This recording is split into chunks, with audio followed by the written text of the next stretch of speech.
sudah sepatutnya kita terus-menerus mendoakan saudara-saudara kita di Palestina yang sampai hari ini mereka tetap dibombardir, tetap dibunuh, dan senantiasa saya ingatkan bahwasanya sebelum tanggal 7 Oktober 2023 orang-orang Palestina tertindas dalam kurun harian, artinya setiap hari tertindas.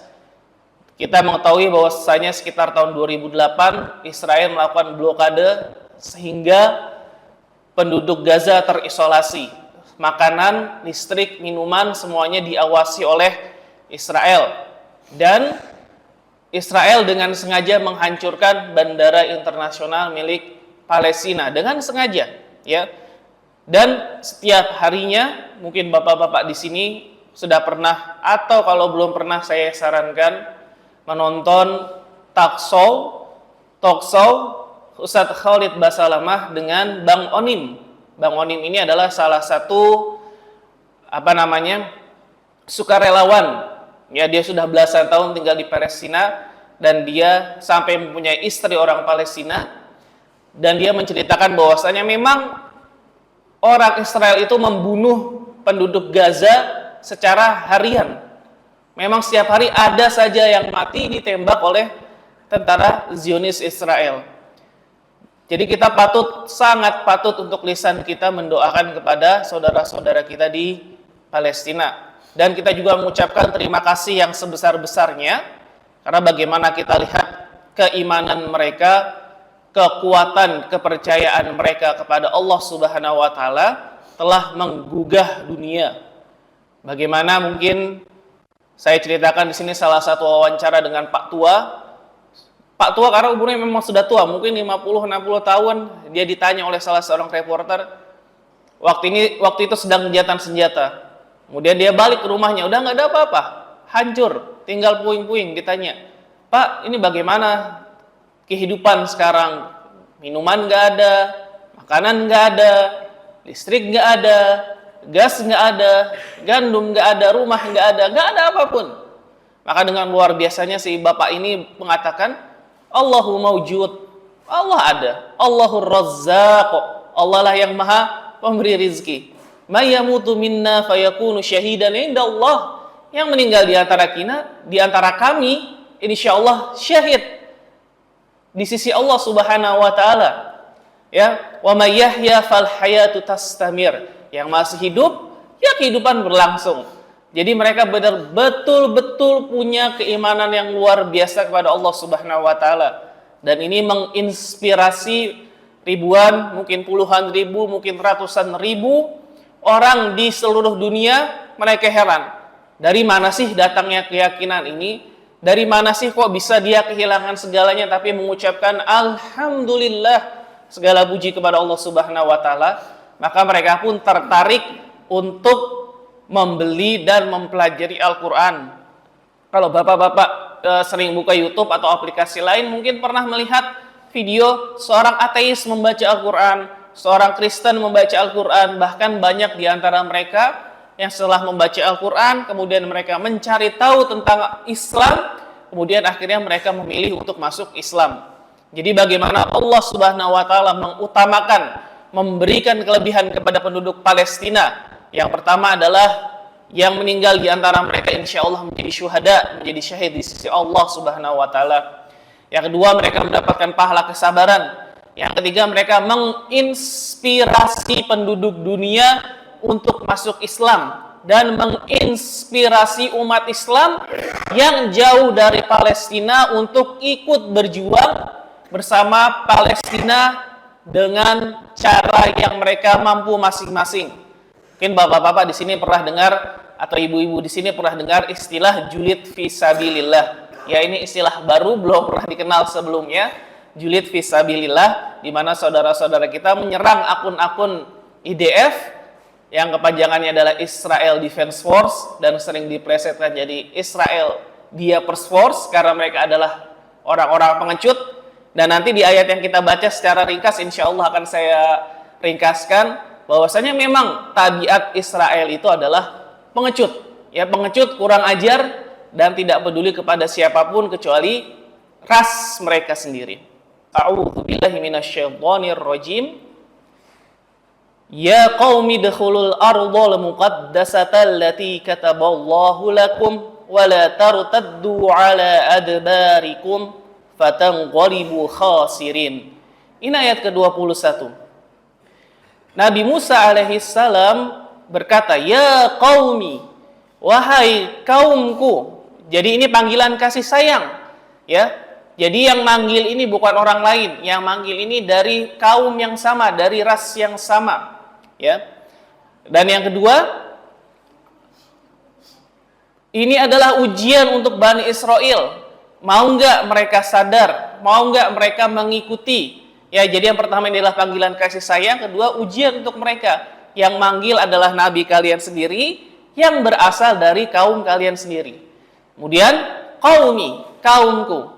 Jadi jamaah rahimani wa rahimakumullah, Bani Israel, anak Bani ini artinya anak cucu Israel.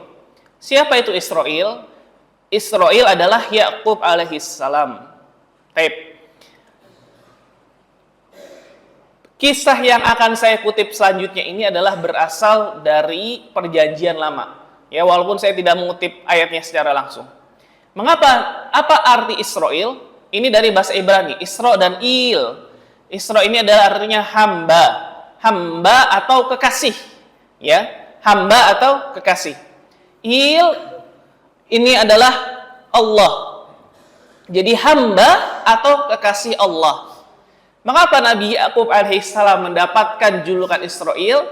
Tapi perhatikan baik-baik, ini adalah bagaimana ahli kitab, terutama dari golongan Yahudi, mereka merubah Alkitab dan merubah tersebut dengan tujuan untuk mengangkat diri mereka sendiri atau mengangkat ras mereka sendiri. Jadi, menurut mereka, di dalam kitab mereka yang masih tercatat sampai sekarang, Yakub alaihissalam itu berjumpa dengan Allah, yang Allah ini, Tuhan mereka ini, mengambil wujud sebagai manusia di hadapan Yakub alaihissalam. Kemudian bergulat. Gulat. Dan Yakub menang alaihissalam. Jadi pertama di sini mereka telah melakukan pelanggaran yang luar biasa, mengatakan Allah menjelma sebagai manusia. Wal'iyadzubillah. Kemudian mereka berkata bahwasanya Yakub menang melawan Tuhan. Karena setelah menang gulat melawan Tuhan, maka dia mendapat julukan Israel, yaitu hamba atau kekasih Tuhan. Dan inilah syak, dan ini tidak ada keraguan sama sekali, ini adalah kisah yang dibuat-buat oleh ruhban, oleh pendeta-pendeta Yahudi untuk mengangkat ras mereka sendiri. Untuk mengatakan bahwasanya jadi orang Yahudi itu berpendapat mereka sya'bullahil mukhtar, ras pilihan Allah Subhanahu wa taala.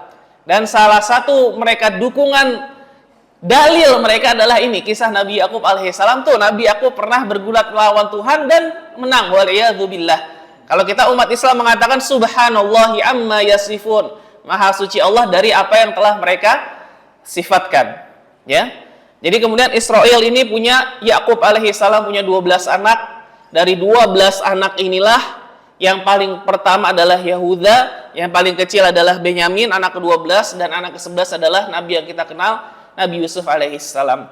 Jadi 12 anak dari Yakub alaihissalam ini yang terkenal dengan sebutan Bani Israel.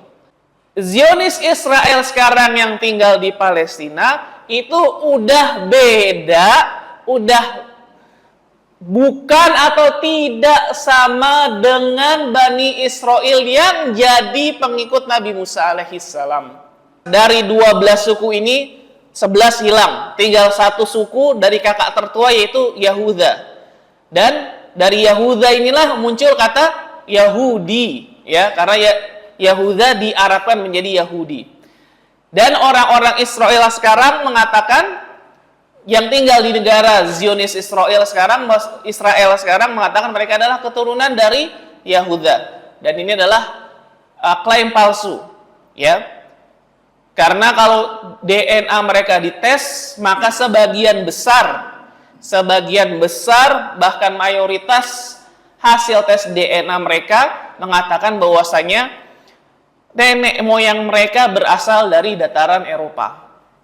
Jadi bukan dari tanah Palestina, ya. Zionis Israel yang sekarang sudah beda dengan Bani Israel yang dulu sama zaman Nabi Musa alaihissalam. Tapi bersama dengan itu tidak menghalangi bahwasanya Zionis Israel yang sekarang mengadopsi, kekurang ajaran nenek moyang atau kekurang ajaran Bani Israel pada zaman Nabi Musa alaihissalam. Jadi Nabi Musa alaihissalam memanggil, ya kaumku, udkhulul ardhal muqaddasah. Masuklah kalian ke dalam tanah yang suci, Baitul Maqdis, Palestina. Allati kataballahu lakum, yang telah Allah tentukan bagi kalian. Jamaah rahimani wa rahimakumullah, potongan ayat ini atau ayat ke-21 secara keseluruhan ini banyak dijadikan oleh, kalau diberi julukan adalah Zionis pesek. Maksudnya adalah orang-orang Indonesia yang mungkin karena faktor ekonomi, faktor uang, atau hanya karena faktor ingin memusuhi umat Islam, mereka mengambil ayat 21 dari surat Al-Maidah ini dan berkata, hei umat Islam, itu lihat di dalam kitabmu sendiri bahwasanya ini tanah Palestina dijanjikan Allah kepada Bani Israel. Jadi kalian salah. Bani Israel sekarang, negara Israel sekarang itu sah menurut agama kalian sendiri, menurut Al-Quran kalian sendiri. Itulah yang dikatakan oleh orang-orang Zionis pesek tersebut, ya. Kemudian di sini kita akan membahas bagaimana kekeliruan paham tersebut. Jadi tadi seperti yang saya jelaskan, Israel yang sekarang sudah bukan lagi Bani Israel yang dulu adalah kaumnya Nabi Musa alaihissalam. Itu satu. Dua, janji Allah subhanahu wa ta'ala akan mewariskan, memberikan tanah yang disucikan ini kepada Bani Israel, itu janji yang bersyarat, bukan janji yang mutlak. Di surat Al-Baqarah ayat 40 atau 41 Allah subhanahu wa ta'ala berfirman, ya Bani Israel adhkuru ni'matiyallati an'amtu alaikum wa awfu bi'ahdi ufi bi'ahdikum. Wahai Bani Israel, ingatlah nikmat-nikmat yang telah aku berikan kepada kalian, dan penuhilah oleh kalian janji kalian kepadaku, maka aku akan memenuhi janjiku kepada kalian. Jadi di sini Allah Subhanahu wa taala memberi syarat akan memenuhi janjinya dengan syarat Bani Israel terlebih dahulu memenuhi perjanjian mereka dengan Allah.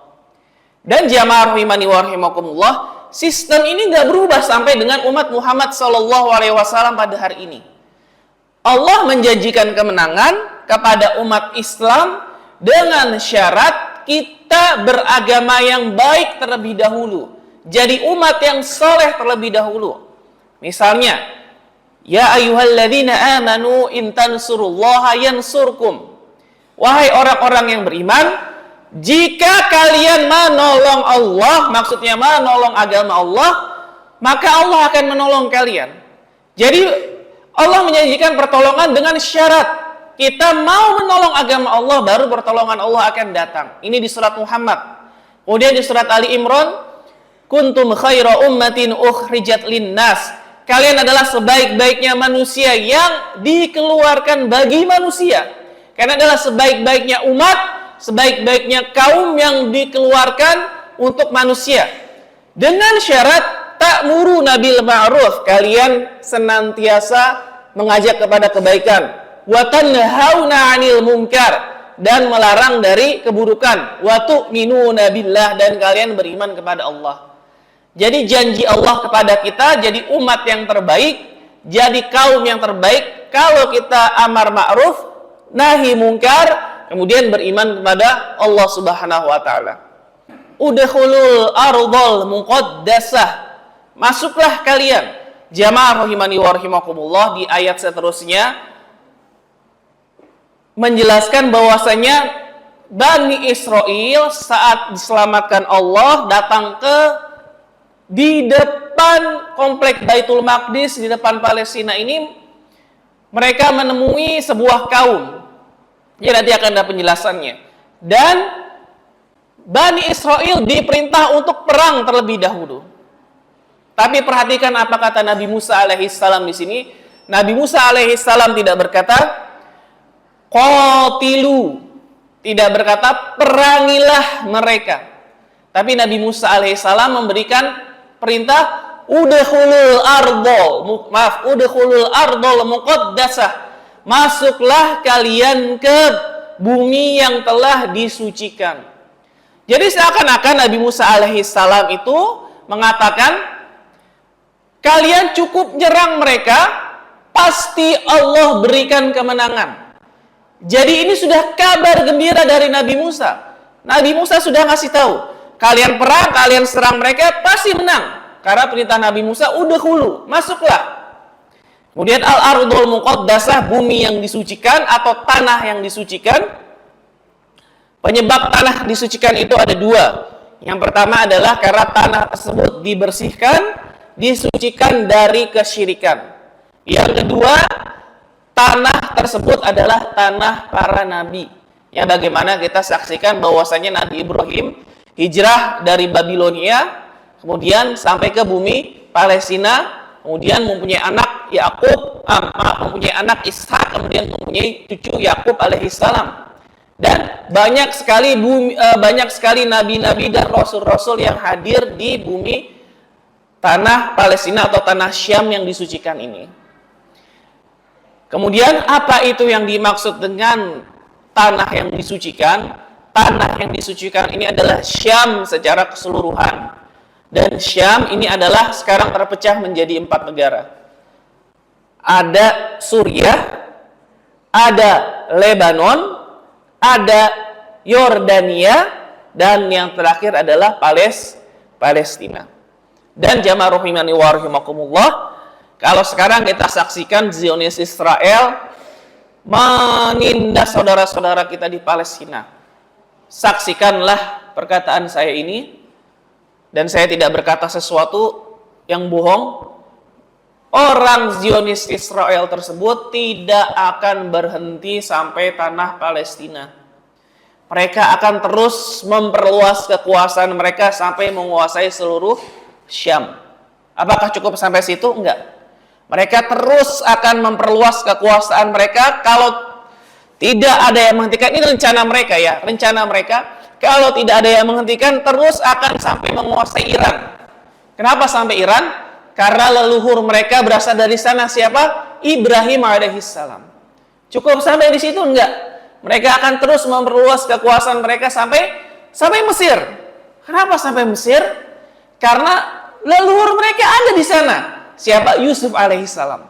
Cukup? Tidak. Mereka terus akan memperluas kekuasaan mereka sampai tanah Madinah. Kenapa? Karena dulu tanah Madinah pernah ditinggali oleh leluhur mereka, Bani Nadir, Bani Qunaiqa, dan Bani Quraidah. Ya, sampai situ. Sebuah negara yang mereka juluki adalah Israel Raya. Ya. Dan insyaallah wa makaru wa makarallah, mereka membuat rencana dan Allah membuat rencana, wallahu khairul makirin, dan Allah adalah sebaik-baiknya pembuat rencana. Jamaah rahimani wa rahimakumullah, sekali lagi saya tegaskan, ayat ini memang menunjukkan bahwasanya tanah Syam, bumi Palestina, Allah berikan, Allah tentukan untuk Bani Israel pada waktu itu. Perhatikan ya, pada waktu itu. Ya.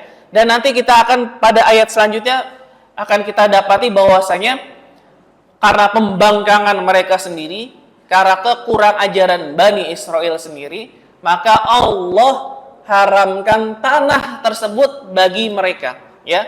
Dan mereka nanti baru dapat tanah Palestina ini pada zaman seorang raja bernama Tolut. Ini ada kisahnya di surat Al-Baqarah. Nah, dari Raja Tolut tersebut ada seorang prajurit yang luar biasa, badannya kelihatannya normal, bahkan sebagian mengatakan badannya kecil. Seorang prajurit yang luar biasa yang kita kenal namanya semuanya saat ini adalah Nabi Allah Daud alaihissalam. Nah, pada zaman Raja Tolut dan pada zaman Nabi dan kemudian akan menjadi Raja Daud alaihissalam ini lah Allah Subhanahu wa taala menetapkan janjinya bahwasanya bumi Syam ini menjadi milik Bani Israel. Dan itu pun kisahnya secara ringkas Allah berikan karena pada waktu itu mereka patuh. Sedangkan pada waktu ini pada Musa mereka sebagaimana kita akan baca, mereka adalah membangkang. Taib, wala tartaddu ala adbarikum fatanqalibu khasirin. Dan janganlah kalian berbalik ke belakang, maka kalian akan berubah menjadi orang-orang yang merugi. Jamaah rahimani wa rahimakumullah. Jadi di sini Nabi Musa alaihissalam memberikan perintah dan larangan. Dan perintahnya bukan hanya perintah, hei kerjakan. Larangannya bukan hanya larangan, hei jangan berisik. Ini masjid, jangan berisik. Bukan hanya seperti itu. Jadi bukan hanya memberikan larangan atau memberikan perintah. Tapi Nabi Musa alaihissalam memberikan perintah dengan kabar gembira. Masuklah kalian ke dalam tanah suci. Jadi masuklah. Ini isyarat dari Nabi Musa, kalau kalian perang, kalian pasti menang. Kemudian ini tanah suci. Tanah suci ini kalian bela, kalian berusaha untuk masuk ke dalamnya. Tanah suci. Yang ketiga adalah allati kataballahu lakum. Tanah suci ini sudah Allah tuliskan buat kalian, wahai Bani Israil. Jadi perintah disertai dengan bisyarah, dengan motivasi. Kemudian memberi larangan, dan janganlah kalian berbalik ke belakang. Jangan kalian kabur, jangan kalian jadi pengecut. Kemudian memberikan tarhib, memberikan ancaman. Apa ancaman dari Nabi Musa? Fatanqalibu khasirin. Nanti kalian akan berubah dari sebuah keadaan yang baik menjadi sebuah keadaan yang merugi. Jadi inqalaba itu adalah perubahan keadaan dari satu keadaan dan dia itu terbalik. Jadi inqalaba itu artinya terbalik. Jadi kalau berubah keadaan itu terbalik dari sesuatu yang baik menjadi sesuatu yang buruk. Dari umat pilihan Allah, dari umat yang Allah janjikan tanah Palestina dibalik. Kalau kalian tidak mau nurut, kalau kalian kabur, Allah akan balik keadaan kalian jadi orang-orang yang merugi. Apa jawaban Bani Israel? Qalu ya Musa, mereka berkata, wahai Musa. Qalu ya Musa, wahai Musa. Jadi begini jamaah rahimani wa rahimakumullah. Saya ambil contoh Pak Presiden. Karena Pak Presiden ini adalah pimpinan negara kita. Sama seperti Nabi itu adalah pimpinan sebuah kaum, ya. Kita sebagai orang Indonesia, kalau memanggil presiden kita akan mengatakan seperti tadi, Pak Presiden, presiden kita, atau kita bilang Pak Presiden Jokowi. Minimal kita panggil dengan Pak Jokowi, ya. Itu bentuk kita menghormati presiden karena dia kedudukannya pemimpin kita. Pastilah kita tidak asal menyebut dengan nama, betul. Tidak hanya menyebut dengan nama. Kalau ada yang bilang, "Ah, Jokowi gimana sih?" Kira-kira orang itu kurang ajar atau sopan terhadap presiden kita? Kurang ajar. Apalagi bayangkan kalau ke Pak Presiden ada di depan orang tersebut, ini Pak Presiden, ini orang tersebut, terus dikatain, "Hei Joko, ini sopan atau tidak?" Mungkin kalau ada pas pampres itu bisa dikeplak orangnya sama pas pampres, ya, tidak sopan. Ini pada presiden, kita bayangkan kepada ini Bani Israel, ya, bilang sama Nabi mereka sendiri. Mereka nggak bilang, "Ya Nabi Allah, wahai Nabi Allah, ya Rasulullah, wahai Rasul Allah." Mereka langsung nyebut nama. Hei Musa. Luar biasa kurang ajar ini. Luar biasa. Ya. Dan sebelumnya mereka itu sudah melihat berbagai macam mukjizat. Yang paling besar yang saya sampaikan di sini karena mukjizat Nabi Musa ini banyak banget. Dibelahkan Laut Merah. Dan Laut Merah ini dibelahkannya bukan dibelah dua. Kemudian mereka lewat. Enggak. Dibelahkan ini dibelahkan jadi 12 jalur. Setiap jalur ini ada satu suku dari Bani Israel. Tadi saya bilang Bani Israel ada 12, ya, dari masing-masing anak Yakub alaihissalam. Jadi setiap suku bisa ngelewatin satu jalur. Dan Allah Subhanahu wa taala belahkannya itu lautannya itu jadi seperti jaring-jaring. Jadi kalau dia ngelihat ke kiri, ngelihat ke kanan bisa ngelihat saudaranya. Dia ngelihat ke kiri dia bisa ngelihat saudaranya. Maksudnya bahwasanya supaya mereka hatinya tenang. Oh, saudara saya nggak selamat sendirian nih. Saudara saya ada di sebelah saya, sebelah kanan saya, ada di sebelah kiri saya. Ya. Kemudian Allah perlihatkan, Allah tenggelamkan Fir'aun. Ya.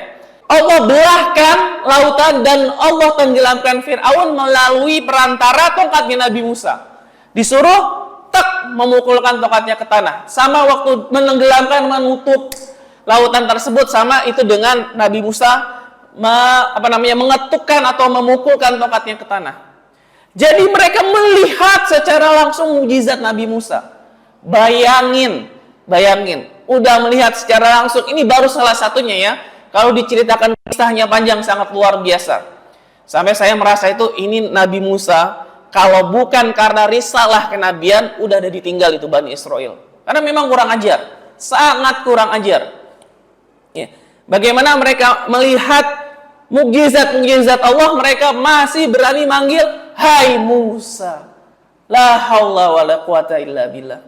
Karena itu kalau kita temui, kita baca hadis, bapak-bapak di sini mengikuti kajian hadis, pasti bersabda, qala an-nabiyyu sallallahu alaihi wasallam, atau qala Rasulullah sallallahu alaihi wasallam, atau mereka memanggil ya Rasulullah, ya Nabi Allah. Sahabat-sahabat Nabi Muhammad sallallahu alaihi wasallam tidak pernah menyebut Nabi kita dengan panggilan ya Muhammad, wahai Muhammad, enggak pernah. Mereka pasti berkata ya Nabi Allah, ya Rasulullah, karena mereka memang hormat dan memberikan penghormatan yang pantas untuk seorang pemimpin. Ya. Dan Allah Subhanahu wa taala di surat An-Nur ayat 63 sudah melarang. Allah Subhanahu wa taala berfirman, la taj'alu du'a ar-rasuli bainakum ka du'ai ba'dikum ba'd. Janganlah kalian menjadikan panggilan Rasul Nabi Muhammad sallallahu alaihi wasallam di antara kalian seperti panggilan sebagian dari kamu sebagian yang lain. Jadi kita tidak boleh memanggil atau menyebut nama Muhammad sallallahu alaihi wasallam begitu saja. Jadi nggak boleh menyebut misalnya Muhammad tanpa kita iringi sallallahu alaihi wasallam. Tapi kita menyebut Nabi Muhammad sallallahu alaihi wasallam atau kita menyebut Rasulullah sallallahu alaihi wasallam. Baik, ini adalah salah satu pengertian dari surat An-Nur ayat 63 tersebut. Jadi misalnya ini adalah bumi Palestina. Misalnya ini bumi Palestina, ya. Wah, mereka di sini dekat sama bumi Palestina. Mereka bilang, Musa, pergi sana kamu ke bumi Palestina sama Tuhanmu, berperang di sana. Berperang lawan kaum Jabar tersebut. Kami di sini duduk aja sambil menunggu kabar gembira. Jadi mereka duduk sambil melihat, itu Musa sama Tuhannya berperang bersama orang Jabar, kita duduk aja di sini lihat-lihat. Luar biasa kurang ajar. La haula wala quwata illa billah. Dan perhatikan perkataan mereka apa? Fadhhab anta wa rabbuka. Pergi kamu ya Musa dan Tuhan kamu. Mereka nggak bilang, pergi kamu Musa sama Tuhan kita, Tuhan kami, Tuhan Bani Israel. Enggak. Mereka bilang, idhab anta wa rabbuka. Pergi kamu sama Tuhan kamu. Seakan-akan Tuhannya Musa ini bukan Tuhannya Bani Israel. La haula wala quwata illa billah. Inna lillahi wa inna ilaihi raji'un. Ini kalau bukan karena kenabian, bukan karena amanat risalah kenabian, mungkin Bani Israel ini udah ditinggal aja sama Musa. Ngapain kok? Orang mereka benar-benar kurang ajar. Nah di sini, dan memang karena janji antara Allah dengan antara Nabi, antara Allah dengan antara Rasul, bahwasanya mereka tidak boleh meninggalkan kaum mereka atau tidak boleh meninggalkan tempat mereka ditugasi dakwah di tempat tersebut kecuali sudah diizinkan oleh Allah Subhanahu wa taala. Karena itu Nabi Musa dia lama berdakwah di Mesir. Tidak langsung waktu jadi nabi langsung sudah saya bawa keluar aja Bani Israel, enggak. Karena memang perintah Allah untuk berdakwah dulu kepada Fir'aun. Baru kemudian dia pindah ke bumi Palestina setelah ada perintah dari Allah. Dan ini juga kenapa Rasulullah lama berdakwah di Mekah. Dan sahabat-sahabat ada yang duluan pindah hijrah, yang satu ke Habasyah, kemudian ada hijrah kedua ke kota Yasrib yang kita kenal dengan sekarang nama adalah Madinah. Rasulullah tidak pindah kecuali setelah turun wahyu mengatakan, sudah Muhammad, ini adalah waktunya kamu untuk berhijrah. Jadi ini perjanjian antara Allah dengan nabinya, dengan rasulnya. Nggak boleh pindah tempat, tidak boleh meninggalkan kaum tersebut kecuali memang datang perintah dari Allah untuk pindah tempat atau meninggalkan kaum tersebut. Nabi Musa alaihi salam berdoa kepada Allah. Qala rabbi inni la amliku illa nafsi wa akhi. Ya Allah, ya Tuhanku, dan Rabbi ini sangat sering digunakan. Rabbi Rabbana ini sangat sering digunakan di dalam Al-Quran untuk berdoa. Dan sangat disarankan bagi kita kalau kita mau berdoa, kita ucapkan Rabbi atau Rabbana. Ya Tuhanku, saya sudah tidak punya kekuasaan apapun kecuali untuk saya dan saudara saya Harun alaihissalam. Jadi udah capek. Ingat ini sebelumnya ada kejadian yang banyak yang luar biasa. Kejadian banyak luar biasa pembangkangan Bani Israel. Ini adalah puncaknya. Ya Allah, saya udah nggak sanggup ya Allah. Saya cuma punya kuasa terhadap saya dan saudara saya Harun. Fafruq bainana wa bainal qaumil fasiqin. Maka ya Allah, pisahkanlah antara kami dan antara orang-orang fasik. Jadi Nabi Musa ini udah sampai puncak kesabaran beliau, udah nggak bisa lagi. Ya Allah, saya udah nggak sanggup. Pisahkanlah antara saya dan saudara saya dengan orang-orang fasik ini. Jadi saya ada di satu lembah, saya dan saudara saya ada di satu tempat, orang-orang fasik ini ada di tempat yang lain. Nggak sanggup ya Allah, saya udah sampai puncak ini, nggak bisa lagi ya Allah. Maka Allah Subhanahu wa taala berfirman, qala fa innaha muharramatun 'alaihim 40 sanah. Maka diharamkan tanah Palestina itu selama 40 tahun. Yatihuna fil ard, mereka tersesat di bumi. Jadi selama 40 tahun mereka berputar-putar. Jadi jarak antara Mesir atau antara Laut Merah tempat mereka menyeberang sampai ke tanah Syam adalah kira-kira 1 bulan perjalanan. 1 bulan perjalanan. Tapi Allah membuat mereka tersesat, tidak bisa sampai ke tanah Palestina selama 40 tahun. Yatihuna fil ard. Ini disebut sebagai asruttih atau masa pengasingan, masa ketersesatan. Jadi 40 tahun mereka muter antara Laut Merah dan antara Syam, antara tanah Palestina. Nggak bisa mereka masuk ke dalam bumi Palestina. Apa hikmahnya? Wallahu a'lam bishawab. Para ahli tafsir mengatakan hikmahnya yaitu adalah supaya orang-orang pembangkang Nabi Musa ini, generasi pembangkang Nabi Musa ini habis masa kontraknya di bumi. Allah ambil dan tumbuhlah generasi baru yang patuh sama Nabi Musa alaihissalam. Dan qadarullah masya fa'al, dan Allah menentukan maka apa yang Dia inginkan dan pasti akan terjadi. Nabi Musa alaihissalam meninggal dunia pada masa pengasingan 40 tahun ini. Jadi Nabi Musa tidak melihat kaumnya masuk ke dalam bumi Palestina. Nah, bagaimana bisa masuk? Ini adalah pada zaman setelahnya agak jauh, beberapa ratus tahun. Ya, sampai di surat Al-Baqarah di juz 3, awal-awal juz 3 itu nama Nabi Allah Samuel. Ini adalah Nabi Allah Samuel. Baru pada Nabi Allah Samuel ini ada Raja Talut, baru kemudian ada Nabi Daud alaihissalam. Dan itu pun ada kisahnya nanti terpisah sama Bani Israel, nggak semuanya taat. Tapi ada yang ada yang taat juga. Dan Allah berikan kemenangan kepada orang-orang yang taat ini sampai Nabi Daud alaihissalam menjadi raja di bumi Syam, di bumi Palestina.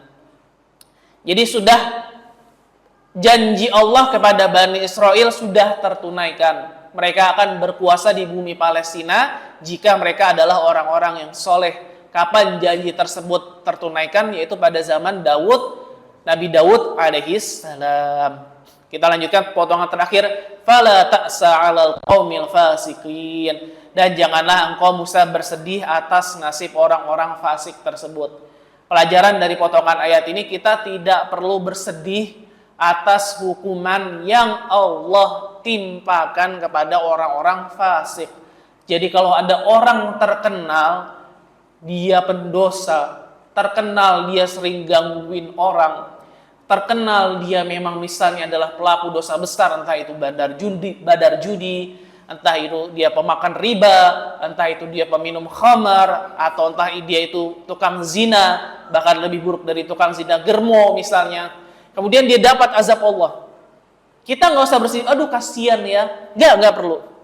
Ya, karena memang orang tersebut pantas mendapatkan azab Allah. Di ayat lain Allah Subhanahu wa taala berfirman, "Faquti adabirul qaumil ladzina zalamu falhamdulillahi rabbil alamin."